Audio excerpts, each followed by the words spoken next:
tal? Vamos a hablar de Pendelov, un término a veces muy poco conocido, reconocido y tratado.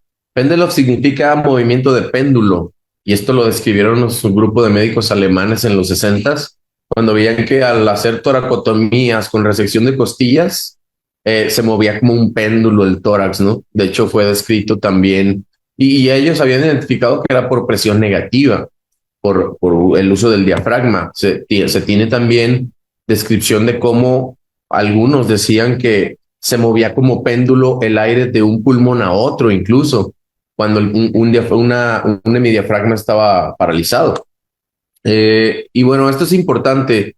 ¿Dónde entra Pendelov? Entra en esta parte intermedia en la que eh, tenemos guías, por ejemplo, para qué hacer con el paciente ventilado en la fase más aguda. Tenemos guías para cómo extubarlo, guías de weaning, pero no hay guías para qué hacer en el proceso intermedio, que es cuando uno tiene que balancear la seguridad ventilatoria y el confort. Es decir, cuando ya le empezamos a dar oportunidad al paciente a respirar, ahí entra Pendelov. ¿Y por qué es importante?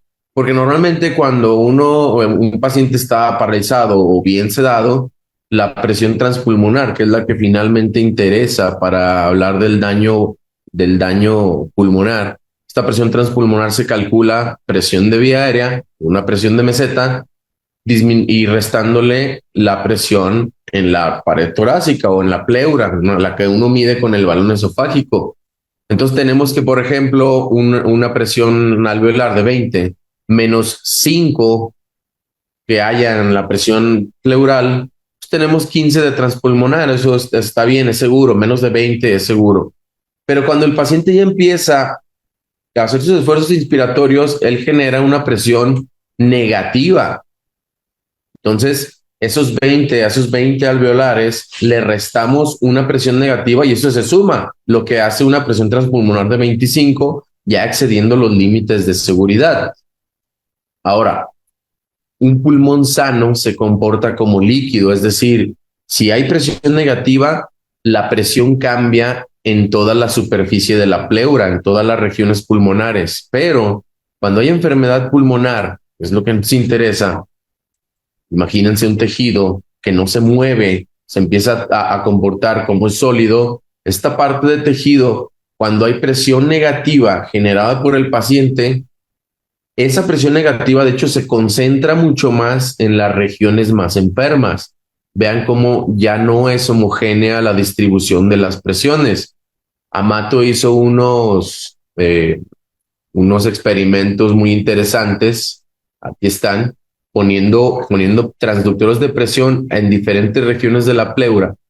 Y él describió cómo la presión que uno se supone que mide en el balón esofágico, que es el estándar para medir el esfuerzo respiratorio de los pacientes, en las regiones más enfermas, la presión podía llegar a ser hasta el doble o triple de negativo según lo medido del balón esofágico, que es nuestro estándar. Entonces eso es difícil de identificar sin esos transductores. Entonces, ¿qué pasa con el Pendelov? Se mueve hacia un lado y hacia el otro. Cada vez que el diafragma ejerce una fuerza de un lado, el volumen se regresa hacia el otro y está rebotando de un lado hacia el otro el volumen. Imagínense también las paredes de este camión, de este contenedor. Vean cómo el volumen se va hacia un lado, luego hacia otro, por haber ejercido una fuerza inicial hacia un solo lado, concentrada hacia un solo lado. Eso es lo que pasa en Pendelov, un movimiento pendular del aire en el pulmón en un mismo momento. Vamos a... Tenemos el estándar para medirlo es la impedancia eléctrica. Es un monitor, unos electrodos que se coloca un cinturón y se mide, se regionaliza cómo entra el aire. La ventaja de esto es que estás viendo la ventilación en tiempo real, no es como una tomografía, una foto, no. Es en tiempo real, estás viendo cuándo entra y sale el aire y los momentos precisos. Entonces, cuando hay retraso en la aireación de una región en comparación a las otras, tenemos lo que se llama delta Z. Es el porcentaje de retraso que hay de entrada de aire a algunas regiones. Vean, esto es lo normal. Esto es una respiración normal y vean cómo en las 4 zonas de la ventral a la basal todo se infla al mismo tiempo. Y tenemos una pletismografía de la misma máquina de impedancia que nos saca unas curvas y nos dice en qué momento está entrando y saliendo aire, entrando y saliendo. Vean, estas región 1, 2, 3 y 4, es la representación gráfica del video. Entonces vean cómo en la línea punteada es el momento exacto en el que el aire entra. ¿Qué pasa en Pendelov? Ya no está al mismo tiempo. En Pendelov, en el momento en que en la región de abajo está entrando el aire, en la región 1 arriba está saliendo, es decir, está absorbiendo el volumen las partes más dorsales, es decir, el volumen que tú das, 400, 500, entran primero a la zona de atrás y luego se recorre a la de adelante. Entonces, eso es muy dañino. Aunque tú le pongas un volumen calculado por kilo seguro al paciente, ese volumen está entrando primero abajo, sobredistiende y luego se va arriba a sobredistender también. Vean esta diferencia, el volumen que entra en la zona 4, en ese ejemplo, comparado a cuando ya el paciente está con parálisis muscular. Todo es al mismo tiempo. Cuando hay péndulo, hay un excesivo volumen en las regiones más basales. Entonces, eso es lo que se define como péndulo, movimiento de gas dentro del pulmón sin cambio en el volumen corriente total, sin que le haya subido ahí al botón del ventilador. Amato ya describió que este efecto es similar, es análogo a ventilar a un paciente a 15 mililitros por kilo. ¿Qué podemos hacer? El cambio en el modo ventilatorio, la verdad es que no ayuda mucho porque ya se ha visto esto descrito en ventilación controlada por presión y controlada por volumen. Ese efecto del volumen excesivo local, vean la diferencia, presión, volumen, y con parálisis muscular, vean la diferencia en los volúmenes, ¿sí? 15 por kilo equivale esto cuando tenemos un esfuerzo así del paciente que provoca Pendelov. Aquí pueden ver la línea, el recuadro rojo, como el efecto es muy parecido. Ahora, ¿cuál es la consecuencia de esto? Si el pulmón empieza enfermo, cuando lo está dañado, el permitir esos esfuerzos espontáneos con Pendelov empeoran la función y la estructura pulmonar. No así cuando el pulmón no está tan mal. Si el daño pulmonar es leve, la evolución tiende a ser buena cuando permites esfuerzos espontáneos del paciente. Entonces, es más propenso un pulmón ya dañado al daño por el mecanismo de Pendelov. ¿Sí? No significa que siempre esté mal permitir que el paciente respire si su pulmón está enfermo. Pueden ver cómo cambia la estructura de la parálisis neuromuscular, como uno sí empeora y el otro no. También se ha probado esto, hay un mayor captación de fluorodesoxiglucosa en la tomografía PET. Entonces se inflama más. No solo se infla más, también se inflama más. Hay marcadores inflamatorios que aumentan también considerablemente y están muy correlacionados con la presencia de la magnitud del péndulo. Sí, se va a inflamar más. Tú crees que estás dando ventilación protectora, pero si no identificas péndulo, no sabes que se está inflamando más ese pulmón. Que se asocia también pues a que mientras más péndulo tengas con un paciente, menor es la probabilidad de quitarle el ventilador al paciente exitosamente, sobre todo y significativamente en los pacientes que tienen un índice EPF o Kirby, como le llaman algunos, menor de 200. Este es un estudio que a nivel clínico nos demostró justo lo que acabo de decir. Solo en los pacientes más enfermos el Pendelov tiene relevancia. Lo normal es que haya un retraso de 2.5. Ya más de eso se considera normal. Retrasa también el weaning, el poder extubar al paciente, aunque finalmente lo vayas a extubar, se los retrasa mucho más. Ya a partir de 5% se considera que es malo ese nivel de Pendelov. ¿Qué podemos hacer? Pues se pueden cambiar varias cosas. Se ha intentado modificar el ventilador, el volumen, la presión, el disparo, el tiempo inspiratorio, qué tan rápido se presuriza cada inspiración. La verdad es que significativamente no hay mucho que hacer. Lo único que se sabe es que mientras más fuerte es el esfuerzo del paciente, hay más péndulo en las regiones dependientes, las de atrás, las más abajo. Sí, eso es lo único significativo que se ha descrito en cuanto a ajustes ventilatorios. Y esto no es un ajuste ventilatorio, es una medición del esfuerzo del paciente. Entonces, se vuelve una ventilación ineficiente porque no solo sobredistiendes una región y luego otra, sino que imagínense qué pasa con el aire que se redistribuye de de una región alveolar a la otra, pues ya viene desoxigenada, ya viene con CO2 aumentado. Esto provoca edema pulmonar, el intercambio gaseoso se altera, es un círculo vicioso que hace que el paciente esté con bajo soporte y jale más aire más fuerte y se cierra el círculo vicioso. Ventajas, ya muy bien descrito la protección diafragmática y pulmonar, sobre todo diafragmática, el manejo de péndulo es el mismo. Es decir, tienes que balancear el esfuerzo diafragmático del paciente, tienes que evaluar básicamente esta parte. Esto es un abordaje global muy completo, este artículo está muy bueno, se lo recomiendo, para proteger al mismo tiempo pulmón y diafragma. ¿En qué se basa? Pues sabemos esto, que mientras menos esfuerzo hay menos péndulo. Vean, este es un modelo en el que le pasan succinilcolina, parálisis. En cuanto va disminuyendo el esfuerzo notorio en las curvas, se nota en el balón esofágico como disminuye el esfuerzo, péndulo también baja. Entonces, ¿qué debemos vigilar?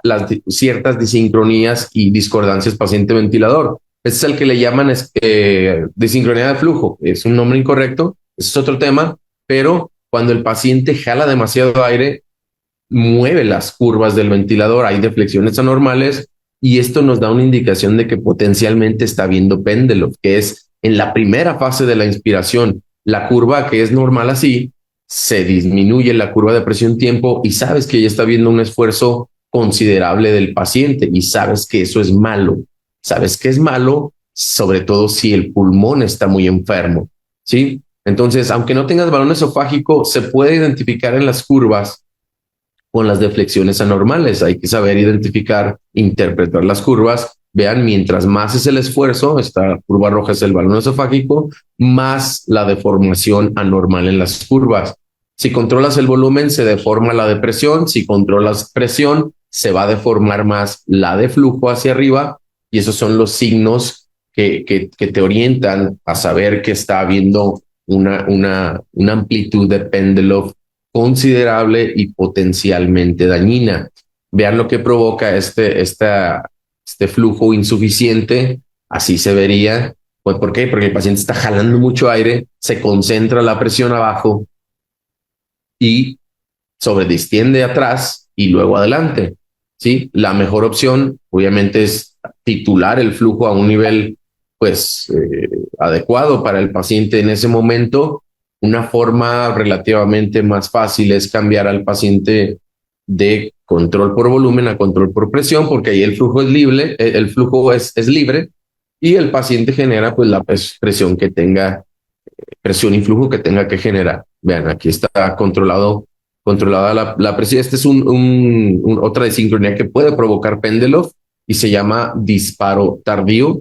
Es parecido, el paciente tiene que hacer mucho más esfuerzo de lo normal para que el ventilador pueda disparar y asistirle su respiración. Esto es es así de peligroso también. Y la curva puede no verse tan anormal, pero ahí está la normalidad. Esto es un caso más severo, este es un disparo reverso, en el que hay una insuflación pasiva y luego el paciente hace un esfuerzo. Vean cómo el esfuerzo del paciente hace que baje a nivel de presión de cero, mucho más abajo de la PIB, y eso se considera severo.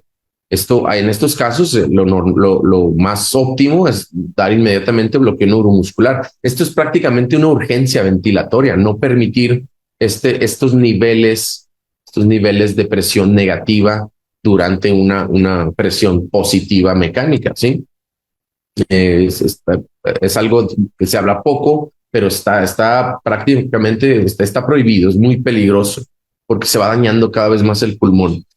Esto es solo para recordarles la relación longitud-fuerza que tiene el diafragma. Cuando tú tienes el diafragma más estirado, con menos PIB, el diafragma está más estirado y la fuerza que genera es mayor. Entonces, una clave es también titular la PIP adecuadamente. Vean cómo el usar PIP más alta hace que el esfuerzo del paciente sea menor. Entonces, es una opción también titular un poco hacia arriba la PIP cuando ves que está habiendo bastante esfuerzo muy fuerte que está generando Pendelov, pues es una muy buena opción. No significa que haya que subir siempre la PIP, pero considerar titularlo un poco hacia arriba, basados en mediciones óptimas, es una muy buena opción, ¿sí? Vean cómo cuando no titulas bien la PIP, es el triple de volumen y amplitud de Pendelov en las regiones más basales por no titular bien PIP, ¿sí? Y bien titulado llega a ser similar a que si el paciente estuviera con bloqueo neuromuscular. Hay casos en que una PIP, un aumento de PIP a niveles óptimos, sin ser excesivo, con uso juicioso, puede casi anular el efecto Pendelov y vuelves a una ventilación más segura como debió haber sido desde el principio. Entonces, insisto, no es que siempre lo deba subir la PIP, pero hay que reconsiderar sus niveles cuando ves que el paciente está teniendo Pendelov. Es una razón para reconsiderarlo. Eh, que hace, el Pendelov hace que los pacientes fallen, ¿no? ¿No? Y que mientras menos soporte le das al paciente, más Pendelov puede generar, la amplitud es mayor, ¿sí?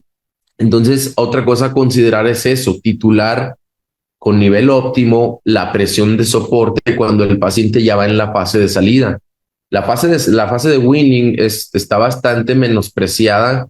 Muchos dicen, ya está en presión soporte, ya la hicimos, ¿no? Pero no, hay veces que está mal titulado el soporte y puedes tú estar provocando que el paciente esté dañando sus pulmones, ¿sí? Y su requerimiento de soporte ventilatorio se prolonga, pero es culpa de uno, del proveedor que no pone atención al soporte que está subóptimo. Mientras menos soporte le das al paciente, vean, soporte hacia abajo, más aumenta el péndulo.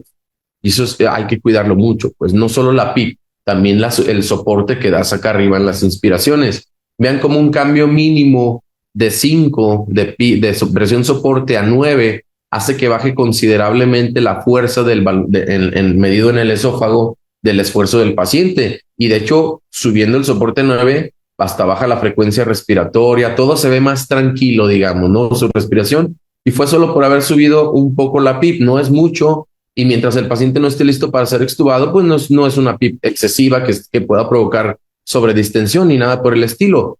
Pero es un cambio muy óptimo usado, digo, guiados en este caso por el estándar que es el balón esofágico, pero aquí pueden ver con más claridad el efecto que tiene la PIP y de hecho es casi inmediato este efecto benéfico de la PIP en cuanto al esfuerzo excesivo del paciente. Al ver esto, sabemos que el péndulo que pudo haber tenido acá disminuyó considerablemente, si no es que hasta se anuló, ¿sí? A niveles ya considerados seguros, que insisto, es alrededor de 2.5% de amplitud de péndulo, se puede considerar pues todavía aceptable.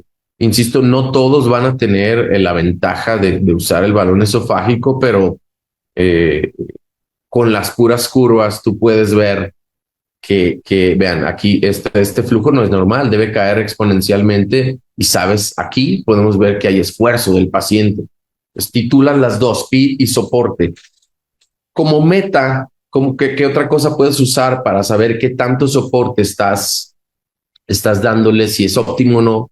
Pues es la P01 y la presión de oclusión, maniobras que casi todos los ventiladores tienen. Se hace una pausa expiratoria, los primeros 100 milisegundos miden el impulso neural y todo el máximo esfuerzo, le llaman también presión inspiratoria negativa máxima. Los dos se correlacionan muy bien con las mediciones transpulmonares de balón esofágico. Entonces, si tú estás midiendo repetidamente la P01 y la presión de oclusión, prácticamente es como si tuvieras una ventana muy confiable parecida a tener un balón esofágico ahí colocado, porque su correlación pues es bastante buena. Entonces, últimamente se ha hablado de que son muy buenas opciones para la monitorización y proteger muy bien al pulmón y al diafragma. Al proteger al mismo tiempo pulmón y diafragma, proteges por la presencia de péndulos. Estas son las metas más o menos a pie de cama que puede uno usar. Si no tienes balón esofágico, P01 entre 3.5 y 5. La presión muscular, esta presión muscular, lo que te salga aquí de presión negativa, eh, lo multiplicas por 0.7, 0.75 y te da la presión muscular. Debe estar entre 13 y 15. Eh, ya para terminar, pues solo recordarles que la correlación es muy buena, se ha repetido también de la amplitud de Pendelov con el nivel de P01 y pues se sabe entonces que mientras más suba la P01 es igual a ver un balón esofágico con una presión muy negativa y eso es igual a ver a una amplitud de Pendelov muy alta. Entonces P01 es una excelente ventana. Conclusiones, pues hay peores pronósticos y eso es muy claro. Los pulmones más enfermos son los que más se dañan cuando hay péndulo y una habla muy importante, aunque no lo puedas ver con la tomografía por impedancia, está ahí. Si el paciente está haciendo un esfuerzo considerable, el péndulo ahí está, ¿sí? Entonces es lo que hay que cuidar. Muchas gracias.